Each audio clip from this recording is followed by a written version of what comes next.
And so we want you guys to gain the skills on how to seek and evaluate the products. And if you've done the Shop Your Way to Wealth program, it's very similar. We're just going to kind of shift to doing it online. But the main part is learning to hire and train a VA to do it for you, because it's going to give you your time back.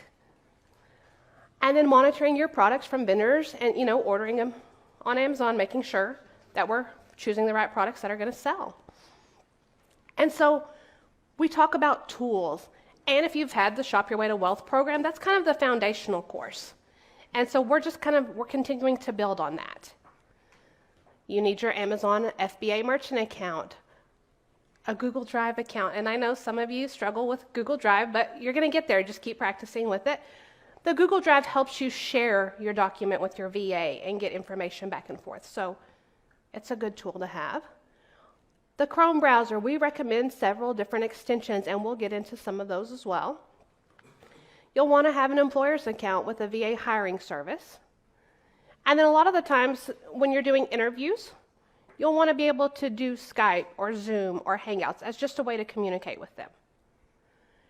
You'll need a microphone for that. And then we'll talk about third-party sourcing subscriptions that might make your life a little bit easier as well. The Chrome browser tools, yesterday Danita went over Keepa. We're going to talk a little bit more about Keepa, Helium 10, Cashback Watch, Be Frugal, Rakuten, which used to be Ebates. And these last three right here, these are the cashback savings. So when you shop online, you can stack different savings and discounts and really maximize that ROI. Before I came into the e-commerce world, I was an extreme couponer. I'm the one who had 50 bottles of laundry detergent in the stockpile room, and I didn't pay for them. And so I can remember going through the Shop Your Way to Wealth training, and it says, practice scanning items around your house. I had a store.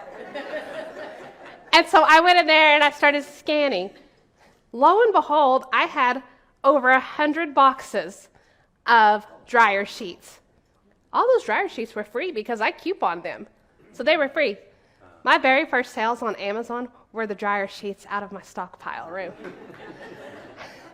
And so I've been using these little cashback add-ons for years. And so we'll talk about it when I get to that point, but when you're doing it and you're like, oh, it's only going to save me $1. Trust me, those dollars add up. And then at Christmas time, you can cash in and you can hand out gift cards, like Santa Claus, handing out gift cards because you earned all of that just by buying things you would normally buy anyways. So those are great tools. The Shop Your Way to Wealth training resources, it sets the stage on how to set up your Amazon seller account if you don't have that. Does everyone here have their Amazon seller account set up? Okay. And then it goes very thoroughly through understanding your numbers and the category rank, product restrictions, gated categories, the product prep, the shipping plan. So this is kind of the foundation. We're still using these skills that we've already learned. The scanning checklist, it's still the same. We're still wanting to make sure, are the net proceeds there? We're still checking the rank. And this is our little friend that we still use. How many of you have printed off the category rank and you carry it with you when you go outsourcing? I did too. I laminated it. It's still in my purse. I don't pull it out anymore, but it's still in my purse. And I'll never forget, one day I was out shopping at Walmart. I drove an hour. There I was out shopping. And I went down an aisle and my rank sheet was gone. And I'm like, oh no. So here I am retracing my steps through Walmart trying to find it. And thankfully it was on the toy aisle and no one had picked it up. So when I went home that afternoon, I printed off more. I laminated more. There's still one in my glove box, just in case. And when I was getting ready to come, of course, you're changing out your purse and you're getting ready and you're traveling. It's still in there, just in case. The product selection criteria. And so I'm not going to spend a whole lot of time on this, but I just want to show you how comparable it is to what we kind of went over yesterday. This is the Amazon Seller app, and everyone's familiar with this. This shows us everything we need to know. It shows us the sales rank, the reviews, the gross profit, and the competitors, and our selling eligibility. So we're used to being at the store and just being able to glance at it and seeing all of the information we need. So now when we're online, we still need to find that same information that is just usually in the palm of our hands. And so when you're looking at an Amazon product page, the reviews are usually underneath the title. The competitors, it's down here. And so the information is still there. We just need to learn to kind of look for it in a different way. Who can tell me, where do you find the ASIN? So here we've pulled up the Amazon product page. Where do you find the ASIN? That's right. You guys already know this, right? And so we can scroll on down. You're going to find the product information page just underneath the listing. And it shows the dimensions. So that way we can see how big it is. What is the item weight? That's important because do you want to send in heavy? Are you prepared for that? Our ASIN is there, the number of reviews, and the sales rank. And the sales rank is, again, same with online shopping. No rank, no buy. In the beginning, we want to make sure that our products are going to sell, so we're still looking for that sales rank. The Keepa Chart. It's, you can pop on over to Keepa.com on another tab, and we can look and see how many competitors they are. Look at the sales rank, double check, make sure we're making good buying decisions. So let's go to Shopko. Does anyone have a Shopko? I know most of them have closed out. My grandmother had one in her town, so when I would go there, I would get to go to Shopko. And so I used to laugh when I would see this because that was the only Shopko I'd ever seen, and now it's closed. So Shopko has a Star Wars Episode 7-inch live action sheet set. And so it's on clearance, $24.99 to $29.99, depending on the size you get. And there's the shipping options. And a lot of the times when I'm shopping online, I want to see what the shipping is. What's the minimum amount I have to order to get free shipping? And if I'm short, let's say it's $75 you get free shipping and I'm at $50, then that means I want to spend a little more time to get to that free shipping threshold.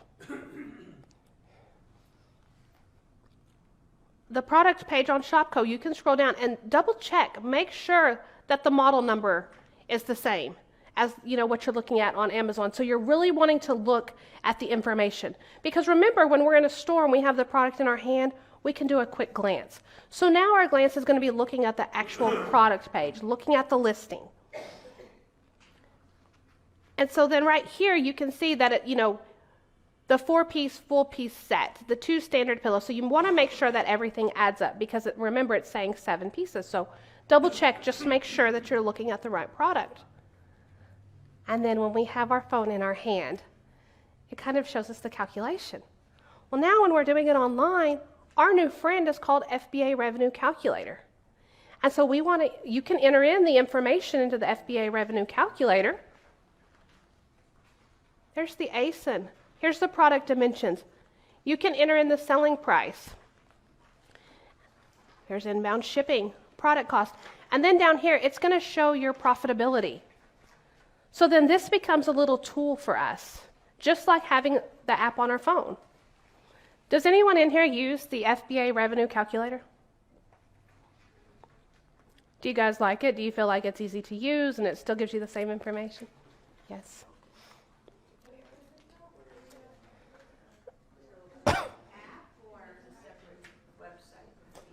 It's a separate website. You can type in or do a Google FBA Revenue Calculator.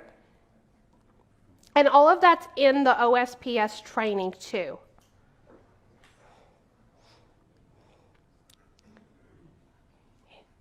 Who's seen this research tool? Brian's created this wonderful color-coded spreadsheet to make our lives easy. Not only does it make our lives easy, but it makes the lives of our VA easy. And we can send this to them. And they're able to fill this in for us. And so over here is the Amazon product information. We're going to enter in the product name, the ASIN. Right here is where you get paste in the Amazon URL. And that's important, so later on, if you're trying to remember which product you chose, you can literally just click on this and it's going to pull that up for you. Here's the current buy box price. And all of this information is important because later on, what if you buy something and later on this price is different and you're like, man, why did I buy this? You can easily go back to this spreadsheet and look to see, oh yes, that's why I bought this product. And maybe the price has changed. Maybe it's in your favor, maybe it's not. But you're able to remember why. Is Amazon a seller? You can put yes or no at that time, and that can change too. And that's another thing. Man, when I bought this product, Amazon wasn't a seller, but now they are. How many FBA sellers or is an FBA seller in the buy box? How many? What's the average sales rank? The product category, the number of customer reviews, and then the average customer review rating. Does anyone in here, do you have if it's less than 3-star review, do you buy it? Does anyone have that kind of metric set? Pedro, you do? Have you found, what's your metric? 4 stars or above. Shannon, say. And so if your VA is doing this for you too, you can look to see, does it meet my minimum? I want it to be 4 or above. What if it's a 3 and your VA is filling this out for you? Well, then you can go in and look at the reviews. It just kind of gives you that trigger to, hey, I need to look at this. Was it a product review? Was it an Amazon issue? The vendor information goes here. And so this is the first date that you've looked at it. You can fill in the supplier name and then the URL that's going to take you straight to that product.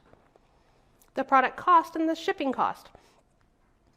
The product size, and you can get this information from the product page listing that we just looked at.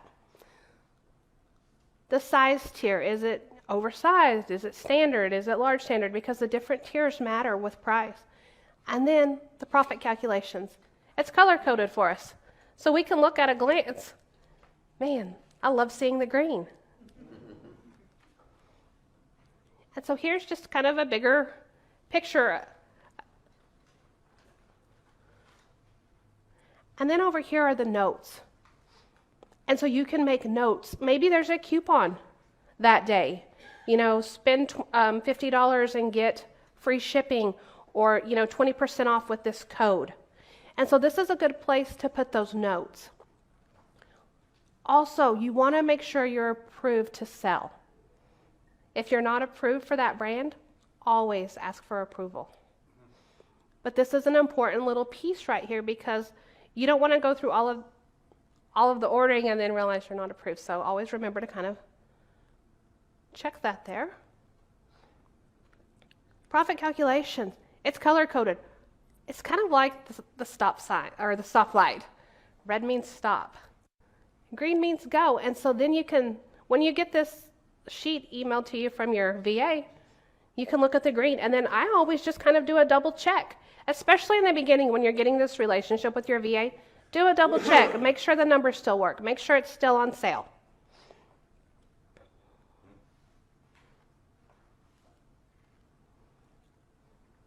So then it's time we're going to select our product.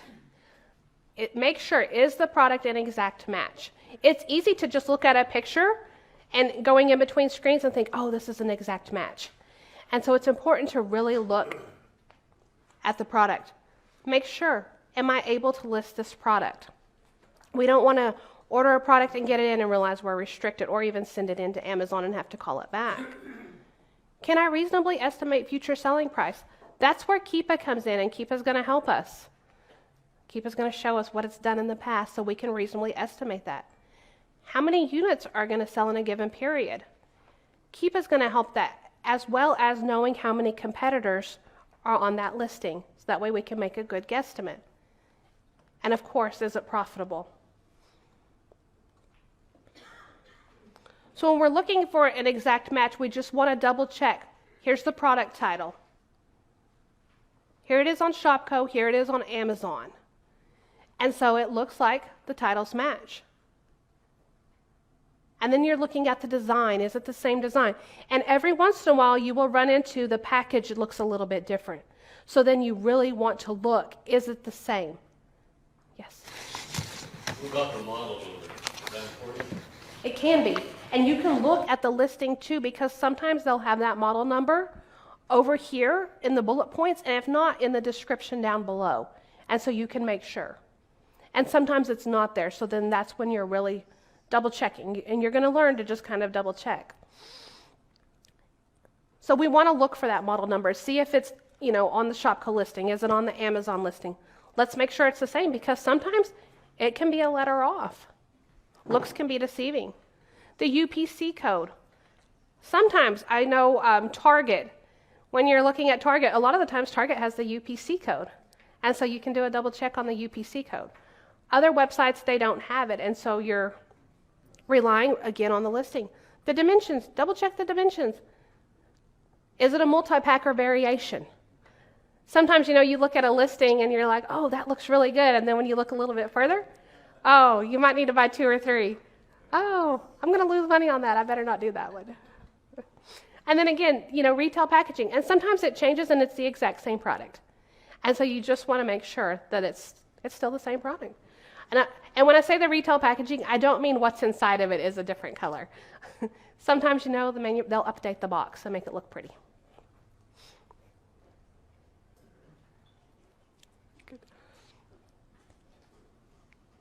Am I able to list this product? So we found a Star Wars sheet set.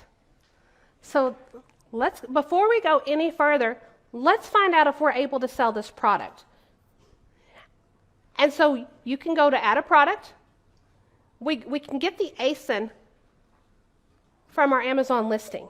So we're just going to copy and paste that. We're going to you can open up another tab. How many of you have a whole bunch of browsers open when you're scanning? And so then you can paste the ASIN right here. Here it is. It says sell yours. So I'm okay to sell this product, right? And then my next step is, can I reasonably estimate the future selling price? So then I want to go over here to Keepa and look at the 90-day buy box, the average 90-day buy box price. Because we all know when you're looking at Keepa, if it just sold, it looks really good. And so we're really wanting to look at that average. And then the number of competitors, including Amazon. Is Amazon on there? I know a lot of the times when you're new, we say if Amazon is buying, don't buy. Does anyone in here, do they chance it? If you see Amazon is a seller, does anyone chance it and sell? Yes. A few of you do. If it's enough profit. Yeah. How has it worked? Robin, have you had good luck with it? Yeah, I've been able to sell things against Amazon. It depends on the situation. Right. Lisa? Sold a lot against Amazon. And so I'll look. Go ahead, Tim. Ones that Amazon's there, and then I'll end up in the buy box, so they'll pick me. So it all depends. It may depend on location, right, on who's buying it relative to where they have it. So it really has been a problem. And when I look and I see Amazon as a seller, the very next thing I do is I want to know, is anyone competing against Amazon? Because if Amazon's a seller and there's a bunch of sellers, I'm not playing. Yeah. I'm not going to play in that game. One time I was outsourcing and I found a really great product. And it was about a $90 profit. And Amazon was selling it. And I thought, oh my gosh, I know Amazon's selling it. And I took a chance and I bought it. Now, there was enough profit, I was okay to wait for a little bit.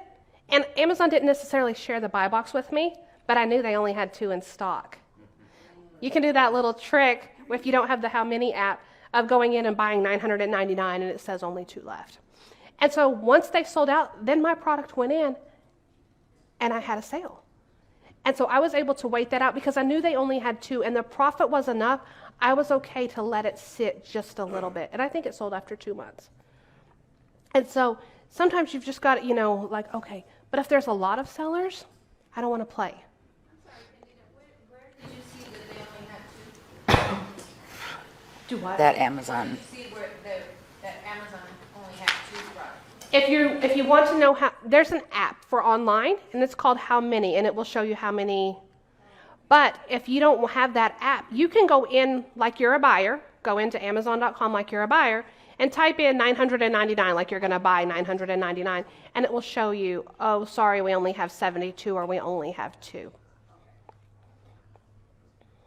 say, hurry up, there's only 2 left. That's right, hurry, there's only 2 left. And then there's been times, too, where I've found a great product, and I've ordered them, and they're in the warehouse, and then all of a sudden, Amazon's on the listing, and they're selling it for what I bought it for. And so then at that point, it's like, okay, what do? I pulled them back. I think I had 5 of them in stock. I pulled them back, and then I waited. So my original intent was, I've got time. I'm just going to take these back to the store, right? I forgot about them. They sat there. I forgot about them. So one day when I'm getting ready to do another shipment, I scan them just for fun. Guess what? Amazon's off that listing. They're out of stock. They went right back in, and I was able to get rid of them. And so when you're doing this, you kind of got, do you still have time to return it? Is it within that window? Me, I don't really want to call stuff back. So then I'm like, okay, am I willing to take a loss at a certain point? And so then you'll learn this, and you'll have to adapt your own way what works for you. My mastermind partner, she has a shelf, and if the price starts to tank, or Amazon jumps on and they're not sharing the buy box, she calls it back. And every time she's doing a shipment, she starts scanning all these products, and pretty soon there they are. And so, either way works. You've just got to, and maybe you can do a little bit of both. It's just kind of what works for you and your business. So when you're saying call them back, you're saying just have them ship them back to you and take physical possession, or just take them off the No, I go ahead and I call them back physically to me. It's 50 cents for Amazon to ship it back to you. If it's going to lose a lot of money, or, like when they jumped on and they're selling it for what I bought it for, it's like, oh, let me just call them back. Do you have any limits as to, let's say you're looking for a product, you find one, are you looking for enough room to be able to compete with Amazon in terms of the price, or if you look, like, how do you decide? You find a product, you see that Amazon isn't there, how do you decide this is not a product I want to get into, or I want to get into this product? Usually, Pedro, if Amazon's on it, if there's any other sellers, really, I don't really want to play, because I don't know how often, because again, we're playing an Amazon sandbox, so there's no guarantee they're going to share the buy box. And so then it's just kind of like, okay, but on that one, that I found, there weren't any other ones. Amazon only had 2, so I took a chance there. And so it's really just how much of a profit. And when I do list, I don't undercut Amazon. I don't undercut them trying to get the buy box, because I have found that a lot of the times they'll share for that same price. So there's no need for me to race to the bottom with them, because who knows how low they can go. I've had mixed results with Amazon. You never know. Yeah. You never know. And so it's just kind of, one of those, do I want to try it? Do I not? Is the profit worth it? Yeah, with Amazon, there's some Keepa charts where you'll see they're always in there. Right. And then others are sketchy. And if you're sketchy, in and out of inventory. Right. Or sometimes, it'll be there, and then all of a sudden they're not selling it anymore. So then it's like, okay. And that's where Keepa comes in too. You could pull up Keepa. Okay, they're in and out of this product, but they only have 2 left. Well, then it looks like it takes them about a month to get some more. So then I've got that month where I'm hoping that mine's going to sell. And so again, Keepa comes in handy, because you can see, is this something they carry all the time? Because if so, you might want to just put it back. And so we're talking about Keepa here. How many units are going to sell? And then you can pop up this little statistics. Here's the sales rank. We're looking at the drops. Does the drops mean? That's what we're looking at. And we're looking at so this is the average 90-day sales rank within the product category. Number of competitors. We want to see how many. Is it seasonal? How many of you guys sell seasonal products in here?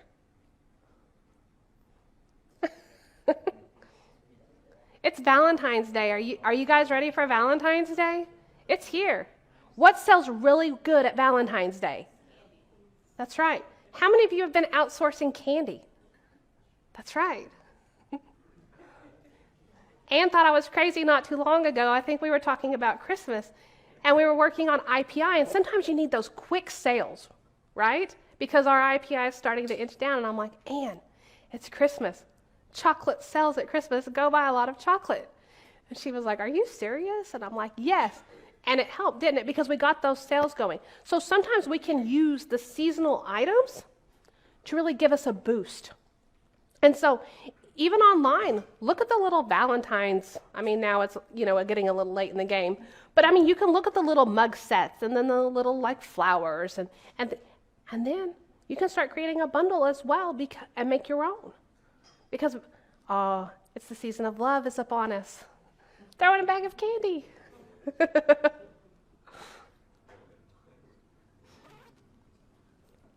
Is it profitable? We're in this to make money. And so we want to make sure that it's profitable. And then the spreadsheet, it's color-coded for us so we get to see. And here's kind of what the green is. The green under 1% in the rank. If it's green in the rank category, it's in the 1% category. And the net profit, if it's over $10, it's green. Over 40% profit margin, it's green. ROI. The yellow, it's not bad, but you want to look because you make sure, okay, how long? That's when we're double checking Keepa, making sure, does it make sense? And the red, it's over 3%, profits under $5, profit margins under 20%, ROI is under 25%. And I know in the beginning, I remember we're out, we're looking online, and it's like, oh my gosh, I think I'm restricted on everything. It feels like that. I get it. I see the comments in the group. It feels like that. We've just got to spend a little bit more time. And so in the beginning, I mean, we talk about you want a minimum $5 profit. I can remember in the beginning, if it was $3, okay, I'm going to sell that because I just wanted to get the sales going. I just wanted that momentum. I would sell the candy for, $2 profit because I knew it was going to be a quick flip. And so in the beginning, when you're new and you're restricted and you're having problems, oh my gosh, and you find something, it's okay to sell. You don't want to do that very long. Now, 2 years later, it's got to be in the 1%, minimum 70% ROI. So the criteria is really starting to tighten up. But in the beginning, it's okay to maybe be in the yellowish orange color. It's okay because you just want to start getting those sales and building that momentum. And what else are you building when you're doing this? You're building that confidence that this works. Because sometimes when we're scanning, whether it's online or out at the store, how many people have said, oh my gosh, I can't find anything, this doesn't work. And then you scan one more product. And guess what? That one more product, it hits. And it gives you that sense of energy and I can do this. And some days, my husband will say, are you going to go out and source today? No, I'm not. And he's like, I just don't feel it. Because I have to feel it if I'm going out to source. So I may not go out that day. He works shift work, so I have to really kind of plan my scheduling. So when he's off, he fully expects me to be gone. But I can do online sourcing. But sometimes, I have to be in the zone. I have to be in the mood. So when you're out and you're getting ready to source, does anyone have kind of like a get in the zone mode or I'm going to do this? Does anyone have a little trick? Sometimes if I'm not in the mood, I have an app on my phone, positive affirmations. So I'm going to the store and I'm listening to abundance. And I'm listening to all about it and I'm getting in my head. So then when I'm in there and that negative thought of, oh my gosh, I can't find anything today, it's gone. This morning, getting ready for this to be up here in front of all of my friends, every morning I start my day. Today I did get dressed before I went outside, but usually I go out in my PJs and I go for my walk and I start and no kids, no phone, no nothing, no distractions. My children know this. If they wake up and I'm not there, they know mom's outside walking. And so rain, snow or shine, it doesn't matter. I'm starting my day that way. I'm getting in the right mindset. I'm talking to myself, walking up and down the street. Sometimes I might be in my PJs and a coat. I live at a dead end, so there's canyons around me. So this morning, I'm getting ready for this, and I'm talking to myself, and I'm like, I've got this. I go outside, and I have my little walk. I do my Superman pose. But sometimes I need that Superman pose when I'm sourcing. Because why? We're getting into that negativity of, oh my gosh, this is taking forever, or man, I've been at the computer for a while and I've only found a few products. Get out of your head. If you have to, have Alexa tell you how pretty you are. Alexa, tell me I'm pretty. And so you just kind of, but I drive, guys, to source once a week, right? I have affirmations on my phone talking about positivity. I'll listen to podcasts about e-commerce, about sourcing. And so I'm putting all of that in my head so when I get there, that little, oh man, this department's not working out very well, I've got this. Since I'm not on Facebook to post this, yesterday Kate and I were waiting for our relatives to come and meet us. They were on Texas time, so we're sitting around for 3 hours. And, Right. and so I was in Kohl's of all stores, just looking for products. And I got to some brand names, clicked on the brand name, says, got the, what do you get? No, request approval. Request I said, approval. oh shit, another one. I clicked on it, said, you're approved. I realized, I was like, Kate, this is right. Look at this, look at this. So, oh my God, this is Izon. No way. I said, we're approved for Izon. So. It's about five. 500 products, brand names. Wow, nice. Kohl's is my favorite store, both online and in store. Kohl's has amazing coupons online. And so that's one of the stores that, you check. On the phone, it's 30% off, 20% off, 30% off if you use your credit card, $10 Kohl's cash for every $50 you spend. I've done that. I'm actually taking Ann's advice, saying you don't have to be in clearance aisles all the time if you find them. And now, if I spend enough of my Kohl's cash, my next inventory cost is going to be maybe a $20 item. My cost is going to be $5 because I used all my Kohl's cash. So, And the Kohl's cash, so then you're going to start learning that store. yeah. I love Kohl's. I love Kohl's cash. I think you were saying the other day, stay in a department, and that's why I got approval, because I was hanging around that department and now I was getting approved for. And you heard me, and I appreciate that, because a lot of the times I hear, man, I'm looking online and I can't find anything. And I'm like, okay, so have you scanned the entire category? Nope. I scanned 5 toys, I scanned 5 forks, and I have scanned 5 footballs, and I'm done, and there's nothing at Walmart.com. True story. And so what I suggest is do the entire category. Pick one store. Pick your favorite store. If it's Kohl's, it's Kohl's. But pick a category and stay in that category until you've went through the entire category. To me, I ended up with Cuddle Duds because Kohl's was giving them away. I swear to God, it was like so many discounts. They had a sale on all that product, plus the 30%, plus this, plus that, plus getting the auto.com, the grandma discount, the gift cards, whatever that was. Great, okay. Right? So I ended up in there, and that's why I stayed with Kohl's, and that's how I got approved with other products, because I'm in that category. And I know a lot of us don't sell apparel because apparel has a lot of returns. And so we say, when you're starting out, stay away from returns because you don't want Amazon to see all of these returns coming in going, hey, what's up with that new seller? But Kohl's, they have amazing margarita machines that sell great during Q4. And so they do have a lot of kitchenware and other things. And so that's good. Rebecca? I was just gonna, on your spreadsheet, Amazon is like, when you get approved and you're selling those low dollar items, the more and more and more that you sell, they see that. That's where those approvals come in. It took me, within my first 3 weeks, I might get approval here and there, and then all of a sudden, in my 4th week, it was like everything I was scanning was approved, and I'm like, wow, this is fun. Regardless of that big dream, you've got to build a foundation. You have to have a business that has cash flow. You need more cash? Go out and source some more.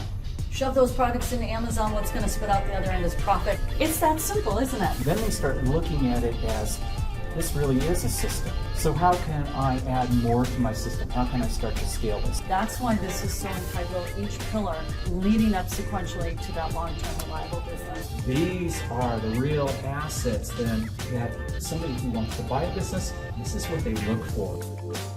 This is the brand launcher, the career launcher, the income launcher. It's a beautiful thing. How many of you are interested in selling your business? Build it to sell, make a profit. They can learn and master this skill and then turn around and do it multiple times over. Yes, you can make $1 million just selling on Amazon alone.